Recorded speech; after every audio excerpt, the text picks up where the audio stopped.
안녕하세요. 이번 시간에는 정주용님의 향수에 대해서 공부해 보도록 합시다. 정주용 시인은 일제강점기 때 활약했던 인물이에요. 1920년에서 1940년대에 주로 활약했던 인물인데요. 주로 작품을 이때 많이 남겼죠. 그래서 고향에 대한 그리움을 노래한 시가 이제 향수가 되겠네요.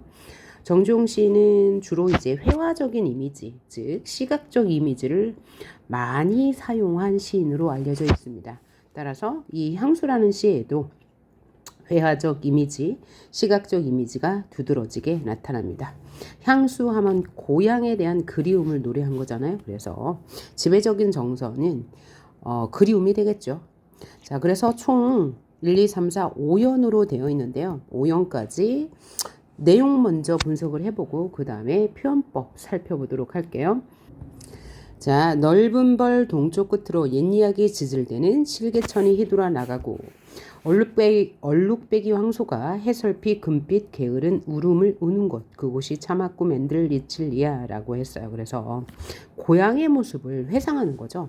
고향의 모습을 회상하는데 일련의 모습은 고향의 정경이 나왔죠. 아주 평화롭고 아름다운 고향의 이미지를 멀리서 바라보고 있습니다. 따라서 원경이라고 할 수 있는데요. 향토적 이미지가 느껴지죠. 넓은 벌판 동쪽 끝으로 옛이야기 지질대는 실개천이 있고 얼룩배기 황소가 울음을 우는 곳 그곳이 차마 꾸맨들 이칠리야 라고 하면서 잊히지 않는다는 표현을 서리법을 통해서 강조하고 있네요. 그리고 향토적 시어가 곳곳에 사용되어 있죠. 향토적 시어라는 것은 시골에서만 볼 수 있는 소재를 말하죠. 넓은 벌판도 그렇고요. 실개천도 그렇고요. 얼룩배기 황소도 그렇네요. 자, 그리고 또 하나는 감각적 이미지를 볼게요. 옛 이야기가 지질된다. 그러니까 이야기 소리가 들리는 표현법이니까 청각적 이미지가 있고요. 실개천이 휘들어 나간다. 얇은 개울이 있다. 라는 거니까 시각적 이미지고요. 또 얼룩배기 황소 역시 시각적 이미지. 해설피 금빛 게으른 울음이라고 했는데 울음은 청각이고요. 금빛은 시각이죠. 그럼 여기에서 공감각적 이미지가 있다는 것도 확인할 수 있는데 옛이야기 지질대는 실개천이 휘돌아 나간다라고 했으니까 실개천이라는 것은 시각이죠. 이 시각을 옛이야기가 지질된다라고 했으니까 시각의 청각화라고 할 수 있어요. 그런데 교과서에 따라서는 시각의 청각화, 공감각적 이미지라고도 하지만요. 또 실개천이 휘돌아 나간다, 실개천이 지질된다 라고도 해서 복합 감각으로 보기도 합니다. 두 가지가 다 맞는 표현이죠. 실개천이 휘돌아 나간다, 실개천이 지질된다. 복합 감각으로 봐도 맞지만요. 실개천이 지질된다 라고 해도 맞는 거니까 공감각적 이미지라고 해도 맞는 거예요. 공감각적 이미지는 다른 말로 또 뭐라고 해요? 감각의 전이라고도 하죠. 전이란 것은 위치나 자리를 옮긴다는 뜻이잖아요. 그래서 시각을 청각으로 옮겼다라고 해서 감각의 전이라고도 합니다. 그래서 문제로 나올 때는 이렇게 나오죠. 이 부분에 혹은 이 부분에 이렇게 밑줄을 그어놓고 이 부분과 같은 이미지가 떠오르는 것은 이 부분과 같은 표현법이 떠오르는 것은 이 부분과 같은 심상이 있는 것은 이 부분과 같은 이미지가 느껴지는 것은 이라고 문제에 나올 수 있는데 1, 2, 3, 4, 5번까지 이렇게 쭉 있을 때 이 선지를 비교해 보셔야 됩니다. 만약에 밑줄 친 부분이 공감각적 이미지 혹은 감각의 전이가 사용되었는데 이 공감각적 이미지가 시각에 청각한지 혹은 뭐 촉각에 시각한지도 보셔야 돼요. 그래서 선지가 다 공감각적 이미지가 아니고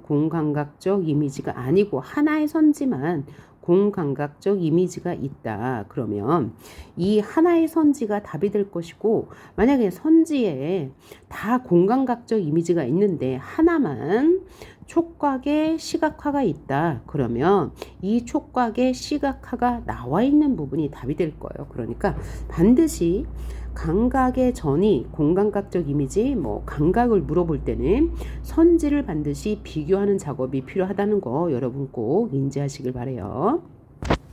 그리고 여기는 주목해야 할 게 방금 제가 뭐라고 했어요? 예, 학교에 따라서 옛 이야기에 지질되는 실개천을 감각의 전이라고 보는 학교도 있고요. 또 공감각적 이미지, 감각의 전이로 보는 학교도 있으니까 선생님의 말씀을 잘 귀 기울여 듣고 시험에 응하셨으면 좋겠습니다. 그리고요, 얼룩배기 황소가 해설빛 금빛 게으른 울음을 우는 곳이라고 했어요. 그러면 화자가 표현하고 싶은 것은 얼룩배기 황소의 울음이잖아요. 얼룩배기 황소의 울음이에요. 금빛이 아니고요. 그러니까 얘도 울음이라는 청각을 금빛이라는 시각으로 전이했다. 그래서 청각의 시각화가 사용되었다. 즉 공감각적 이미지가 있다라고 보면 되죠. 이거 기억하시길 바래요. 그래서 이 고향의 평화롭고 그죠? 아름다운 이미지를 다양한 감각을 통해서 표현했다. 감각의 전을 통해서 공감각적 이미지를 통해서 표현했다라고 생각하시면 되고, 또 향토적 이미지가 곳곳에 느껴져요. 황소도 그렇고요. 실개천도 그렇고 벌도 그렇고요. 그 다음 2연을 봅시다. 지라로에 재가 식어지면 빈 밭에 밤바람 소리 말을 달리고 엷은 졸음에 겨우신 늙으신 아버지가 집베개를 돋아 고이시는 곳, 그곳이 차마 끄맨들 이칠리야 라고 했는데, 2연에서는 고향에 계신 아버지를 시적 대상으로 삼고 이 아버지에 대한 그리움을 노래했죠. 지라로에 재가 식어지면, 지라로라는 것은 이제 오늘날의 기준으로 생각해 보면 난로와 같은 거예요. 그래서 이 질그릇, 쇠로 된 그릇에다가, 그릇이라고 해야 되나요? 어쨌든 쇠로 된 것에다가 불을 피워놓고, 밤에 이제 추운가 보죠? 추운 계절인가 봐요. 불을 피워놓고 그것이 점점 식어가면 밤이 깊어졌다는 얘기죠. 그러니까 지라로에 재가 식어지면이라는 표현에는 시간의 경과가 나타나 있다고 볼 수 있어요. 시간의 경과, 시간의 흐름이 있죠. 밤에서 새벽으로 가는 시간으로 생각하면 될 거예요. 그리고 지라로에 재가 식어진다라고 했으니까 무슨 감각이죠? 바로 식어진다라고 하니까 촉각적 이미지가 사용됐네요. 이때 촉각적 이미지를 촉각적 심상으로 이야기해도 맞는 말이죠. 심상이라는 것은 마음에서 떠오르는 이미지라는 뜻입니다. 자, 지라로에 재가 식어지면, 밤이 깊어지면 빈 밭에 밤바람 소리가 말을 달린다라고 했는데, 여기서도 공감각적 심상이 있죠. 원래 표현하고 싶은 것은 밤바람 소리예요. 소리인데 소리는 청각이죠. 청각을 말을 달린다라고 했으니까 시각화한 거예요. 청각의 시각화, 공감각적 이미지. 자, 지금까지 볼 때 공감각적 이미지가 3개 사용되었죠. 옛 이야기에 지질되는 실개천, 금빛 게으른 울음, 그 다음에 밤바람 소리 말을 달린다. 밤바람 소리 말을 달린다. 감각의 전이 3군데 사용되었는데, 맨 앞에 나오는 옛 이야기 지질되는 실개천은 선생님에 따라서 복합 감각으로 보기도 한다는 것 유념해 주시길 바랍니다. 자, 이렇게 밤이 깊어가면 지라로에 재는 식어가고요.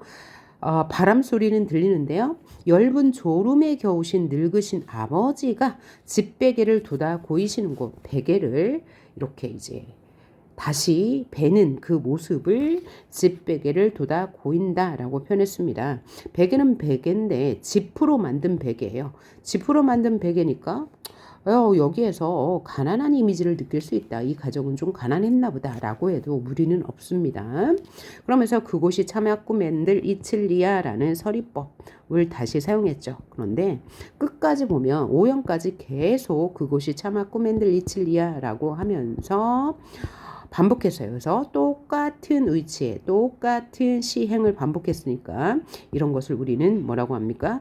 후렴구라고 하죠. 이 후렴구를 통해서 고향에 대한 그리움을 강조하고 있죠. 그래서 이 고향에 대한 그리움이 이 시의 주제니까요. 시상을 집약한다라고 해도 맞는 말이죠. 시상을 집약한다. 자, 이렇게 후렴구를 같은 곳에 같은 행을 반복하니까요. 당연히 효과가 있을 건데 이 효과는 반드시 시험에 나오죠. 첫째는 화자의 정서 및 주제를 집약 강조하고 있죠. 이게 그래서 주제행이라고 볼 수 있어요. 향수니까요. 그것은 꿈에서조차 잊히지 않는 그리운 공간이다라고 이야기하고 있는 거고요. 또 같은 위치에 각 행이 끝날 때마다 반복되니까 연을 구분하고 또 다음 행이 시작될 것이라는 연결의 기능도 갖는 거고요. 당연히 반복이니까 행의 반복이죠. 운율을 형성할 거고요. 또 구조적인 안정감을 줘요. 같은 위치에 반복하니까 또 작품의 통일성도 얻을 수 있는 효과를 주고 있습니다.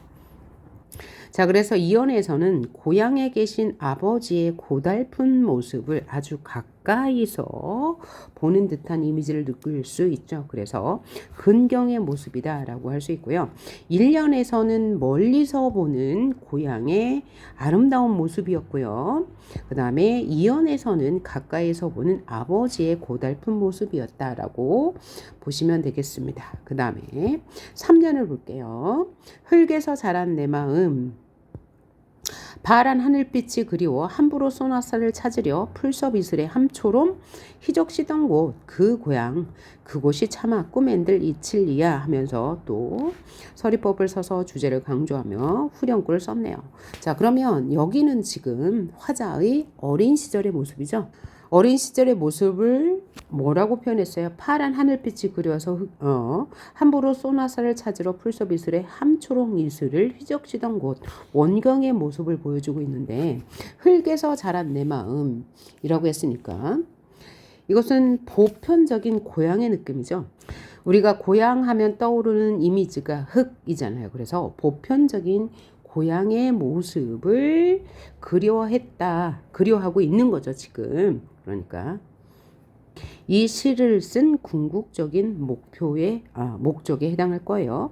이 흙에서 내가 어린 시절에 자랄 때 파란 하늘빛을 그리워해서 함부로 소나사를 찾으러 다니고 풀섭 이슬에 함초롬 이슬을 적셨다라고 했는데요.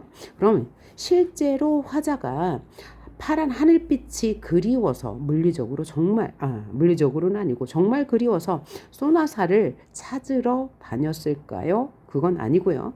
하늘빛이 그리워 라고 표현한 것은 정말 하늘이 그리워서 함부로 소나사를 찾으러 다닌 게 아니고 어린 시절의 파란 미지의 세계 그 하늘빛을 막연히 동경했던 그래서 주저함이나 거침 없이 자유분방하게 행동했던 어린 시절의 모습을 표현한 거죠.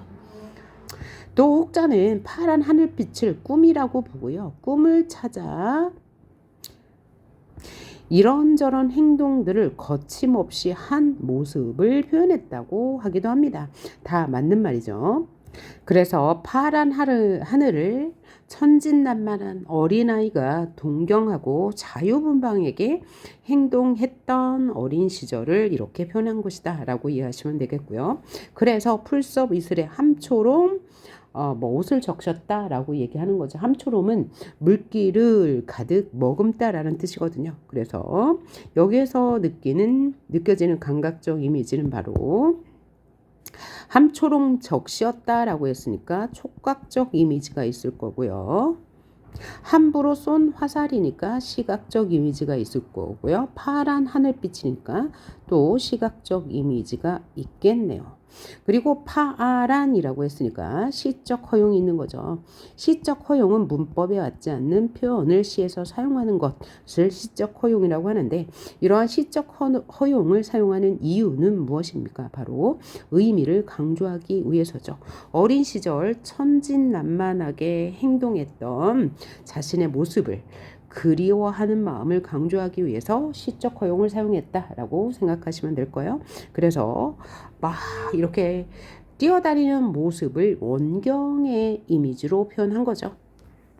자, 사연을 볼게요. 전설바다에 춤추는 밤물결 같은 검은 기민머리 날리는 어린 누이와 아무렇지도 않고 예쁠 것도 없는 사철 발벗은 아내가, 자, 어린 누이와 아내가 따가운 햇살을 등에 지고 이삭 줍던 그곳, 그 고향이 차마 꿈에서도 잊히지 않는다라고 했으니까, 사연에서는 고향에서의 어린 누이와 아내의 모습을 원경에서 보여주고 있는 거죠. 멀리서 보고 있는 모습이에요.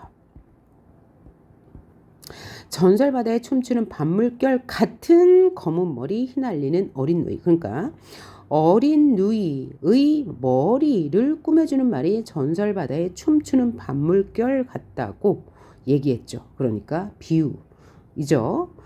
어린 누이의 머리를 밤물결에 비유한 것입니다. 비유, 직유법이죠. 비유 중에서도. 자, 그런데 이 어린 누이의 단발머리를 뭐라고 비유한 거예요? 전설바다에 춤추는 밤물결 같다라고 했으니까 좀 동화적이고 신비로운 이미지가 느껴지고요. 그리고 여기서 기민머리라는 것은 이 이마를 중심으로 가운데로 딱 가르마를 따가지고 양갈래로 넘겨서 따은 머리를 기민머리라고 해요. 그래서 이 어린 누이의 머리 스타일, 머리 모양을 이렇게 신비로운 모습으로 비유했다라고 보시면 되고요. 그 다음에 아내를 꾸며주는 말은 아무렇지도 않고 예쁠 것도 없는 사철 발벗은 아내라고 했어요. 자, 그러면 이 아내의 모습은 아무렇지도 않고 예쁠 것도 없다라고 했으니까 뭐야? 평범하다. 평범한 여인의 모습인데 사철 발벗었대요. 그러니까 사철 발을 벗고 있다라는 것은 뭐야? 일하기에 바빠서 신발을 신지 않고 있다라고 생각할 수 있겠죠. 그래서 이 사철 발벗은 아내는 고생하는 아내 혹은 고달픈 아내의 모습이라고 생각하시면 되고요. 가난한 처지를 보여주네라고 생각하셔도 될 것 같아요. 이런 아내가 따가운 햇살을 등에 지고 이삭 줍던 곳, 여기서 햇살이 따갑다고 했으니까 이 햇살은 아내에게는 부정적인 것일 거예요. 그래서 이 힘든 처지에서 이삭을 줍던 아내가 그립다라고 한 거죠. 그래서 여기도 가난한 이미지가 느껴지네라고 할 수 있는데요. 자, 그럼 여기 이 들판에서 가을이니까 이삭을 줍겠죠. 계절적 배경은 가을이고요. 이 가을에 어린 누이와 아내가 이삭을 줍고 있다. 한 곳에 있는 거예요. 어린 누이와 아내는요. 그래서 이런 고향을 잊을 수가 없다라고 이야기하면서 사연은 끝났고요.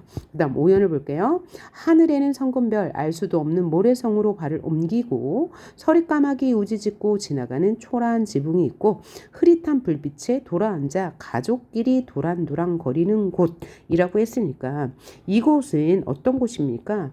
고향의 자연 환경, 하늘에 별이 뜬 모습, 그 다음에 서리까마귀 우지짓고 지나가는 초라한 지붕이라고 했으니까 가난한 거죠. 그렇지만 흐릿한 불빛, 가난하기 때문에 흐릿한 불빛에 돌아앉아서 도란도란 가족끼리 이야기를 하는 곳이니까 가난하지만 화목한 가족들의 모습을 가까이에서 보고 있는 모습이라고 할 수 있겠네요. 그 다음에 하늘에는 성금별이라고 했는데 성금별이 뭐냐면 듬성듬성 떠 있는 별이란 뜻입니다. 그래서 여기도 역시 시간의 경과를 느낄 수 있는 부분이에요. 왜냐하면 새벽이 될수록 별은 하나 둘씩 사라지잖아요. 그래서 새벽으로 넘어가는 시간이다. 그래서 시간의 경과를 느낄 수 있는 부분. 다른 말로 시간의 흐름을 감각적으로 표현했다. 시간의 감각화했다. 시간의 감각화 표현이다. 라고 해도 맞는 말이에요. 그리고 별이 알 수도 없는 모래성으로 발을 옮긴다. 라고 했으니까 무슨 표현법입니까? 바로 화류법이라고 할 수도 있고요. 의인법이라고 할 수도 있어요. 자, 화류법이라고 한다면 뭐 동물이나 이런 것들도 발을 옮겨서 갈 수도 있는 거잖아요. 혹은 의인법이라고 한다면 사람이 발걸음을 옮긴다라고 할 수도 있으니까 화류법, 의인법 다 맞는 표현인데요. 선생님께서 하시는 말씀에 따르는 게 정답이라고 볼 수 있죠. 자, 그리고 하늘에 있는 듬성듬성한 별들이 알 수도 없는 어떤 성으로 움직이고 있다라고 했으니까 굉장히 동화적이고 신비로운 모습이라고 할 수도 있겠어요. 자, 그런 자연 아래에서 서리까마귀 우지짓고 서리하면 어떤 계절적 이미지가 떠오르나요? 바로 가을입니다. 가을부터 서리가 내리니까 여기 시간적 배경이 가을이구나 느낄 수 있고요. 혹은 어떤 분들은 겨울에도 서리가 내리니까 이거 겨울이라고 볼 수도 있어 라고 합니다. 그래서 가을 겨울 다 맞는 거고요. 자, 서리가 내리고 까마귀가 우지짓고 까마귀가 우지짓는다 그러니까 청각적 이미지 나타났고요. 그곳을 지나가는 초라한 지붕이 있다. 그러면 초라한 지붕이니까 이 집은 가난하네. 가난한 살림을 보여주는 대봉기고요. 흐릿한 불빛 역시 부자라면 불빛을 아주 초롱초롱 기름이 많으니까요. 태울 텐데 흐릿한 불빛이라고 했으므로 여기도 가난한 집안 형편을 알 수 있는 거고 그런데 가족들 모두가 돌아앉아서 도란도란 이야기를 나눈다. 그래서 가족이 도란도란 이야기를 나눔으로 화목한 가정의 모습을 단란한 가족의 모습을 볼 수 있네요. 자, 1년에서 5년까지 구체적인 내용 살펴봤고요. 이제 전체 정리를 한번 해봅시다. 화자는 겉으로 드러나지 않고 고향을 회상하고 있죠. 고향에 대한 그리움이 지배적 정서고요. 고향의 아늑함을 주로 노래했고요. 그 다음에 향토적 정서가 많이 느껴지죠. 따라서 주제는 향수다. 이 주제 향수를 강조하기 위해서 후렴구를 반복했다. 이 후렴구의 역할은 화자의 정서, 이 그리움과 주제가 바로 향수죠. 집약하고 강조하는 효과가 있고요. 연애 구분 혹은 연애 연결의 역할을 한다. 또 반복이니까 운율을 형성하고요. 작품의 통일성과 구조적 안정감을 준다. 이렇게 운율을 형성하는 요소는 후렴구에도 나타나 있지만 또 하나 비슷한 통사 구조를 반복해서 운율을 형성하는데 그것은 뭐냐면 자, 1년에서는 뭐뭐 하는 곳, 2년에서는 는 곳, 역시 는 곳, 던 곳, 4년에서도 던 곳, 5년에서는 는 곳이라는 통사 구조를 반복해서 운율을 형성한다. 그러니까 운율 형성 요소가 두 가지 있는 거예요. 여기. 그렇죠? 후렴구와 뭐뭐하는 곳, 뭐뭐하던 곳이라는 통사 구조의 반복으로 운율을 형성하고 있는데 뭐뭐하는 곳, 뭐뭐하던 곳은 뭐예요? 명사로 시행을 종결한 거죠. 이렇게 명사로 시행을 종결하여서 여운을 남기는 효과와 더불어서 시상을 집약했죠. 그 고향의 모습, 그 다음에 그 고향의 모습을 강조하는 효과도 있고요. 자, 그리고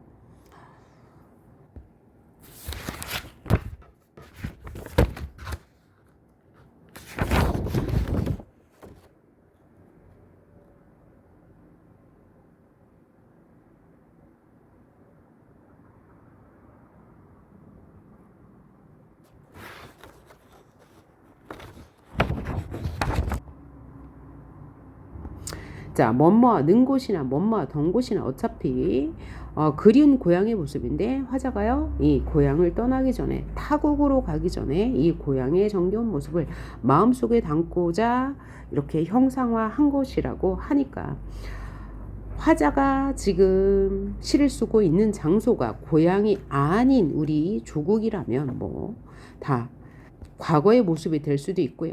그러면 현재 화자가 고향에 있다라고 생각한다면 과거와 현재의 대비라고도 볼 수 있습니다. 그러니까 이 시제 는 곳인지 던 곳인지를 통해서 우리가 그냥 이건 과거의 모습이구나, 던 곳은 과거의 모습이구나, 는 곳은 현재의 모습이구나 라고 생각하면 될 거예요. 그리고 또 하나는 뭐냐면 1년과 3년, 5년은 고향의 정겹고 따뜻한 모습을 그렸어요. 자, 이렇게 아름다운 전경이 있는 곳, 그 다음에 3년에서는요, 또 어린 시절에 꿈이 있던 곳, 그 다음에 5연에서는요 가족의 화목이 있던 곳으로 그렸고요. 2연과 4연은 조금 애달픈 삶의 애환이 있는 곳, 아버지가 꾸벅꾸벅 졸던 곳, 그 다음에 어린 누이와 아내가 힘겹게 일하던 곳으로 그리고 있습니다. 자, 그러니까 고향의 모습은요, 그리운 곳이면서 삶의 애환이 있는 곳이다 라고 이해하시면 좋을 것 같아요.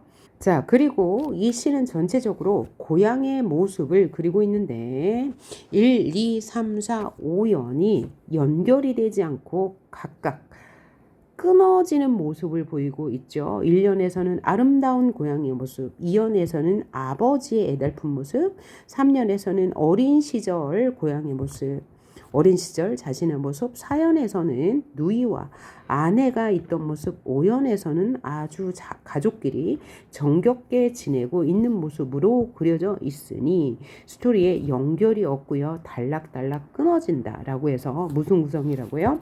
병렬식 구성이라고 합니다. 병렬식 구성을 보일 때 봐요. 자, 1년에서 보면 다 연의 구조가 똑같은데요. 넓은 벌 동쪽 끝으로 옛 이야기가 지절되고 해설피 금빛 울음을 황소가 우는 곳이다 라고 하면서 경치를 보여주고요. 그곳이 차마 꿈에들 이칠리야 라고 하면서 화자의 그리움의 정서를 보여줬잖아요. 그래서 정경과 정서가 반복되죠. 그래서 각 연은 정경과 정서가 반복되는 구조로 되어 있다라고 하면 맞는 말이죠. 그 다음 봐야 할 것은 향토적 시어예요. 향토적 시어 매우 많죠. 지라로, 빈밭, 재, 그 다음에 집베개, 흙, 파란 하늘빛, 화살, 풀서빗을, 그 다음 따가운 햇살, 이삭, 또 성금별, 모래성, 서리까마귀, 흐릿한 불빛, 초라한 지붕 다 향토적 느낌을 주는 향토적 시어를 많이 사용했다는 것. 그 다음에 다양한 심상이 중요하죠. 이 심상, 이미지는 반드시 시험에 나올 건데 자, 일단 청각 있고 촉각 있고 또 시각이 있죠. 그러면 시각적 이미지가 가장 두드러지는데 이 시각적 이미지를 다른 말로 뭐라고 그래요? 회화적 묘사라고 합니다. 그래서 묘사를 통해 혹은 회화적 이미지를 통해 혹은 다양한 심상을 통해 혹은 시각적 이미지를 통해 고향의 모습을 형상화한다 라고 하면 다 맞는 말이 될 거예요. 자, 그럴 때 여러분이 시각, 청각, 촉각은 구분할 수 있을 것 같고 또 중요한 게 감각의 전이 중요하다고 했죠. 특히 1년에서는 옛 이야기 지질되는 실개천을 감각의 전이 시각의 청각화라고 해도 되고요. 혹은 복합감각이라고 해도 됩니다. 실개천 시각, 지질되는 청각이라고 해도 돼요. 그래서 학교 선생님의 말씀에 따르면 되고요. 그 다음에 금빛 게으른 울음을 우는 곳 누가요? 황소가요. 그러니까 황소의 울음을 금빛 이라고 표현했으니까 청각의 시각화, 공감각적 이미지 쓰였고요. 밤바람 소리가 말을 달린다. 소리, 청각의 말을 달린다. 시각화, 감각적, 공감각적 이미지, 감각의 전이, 공감각적 심상 쓰였다는 것 확인할 수 있고요. 또 지라로 촉각적 이미지 있고요. 또 함초름 희적지동 것 촉각적 이미지 있고요.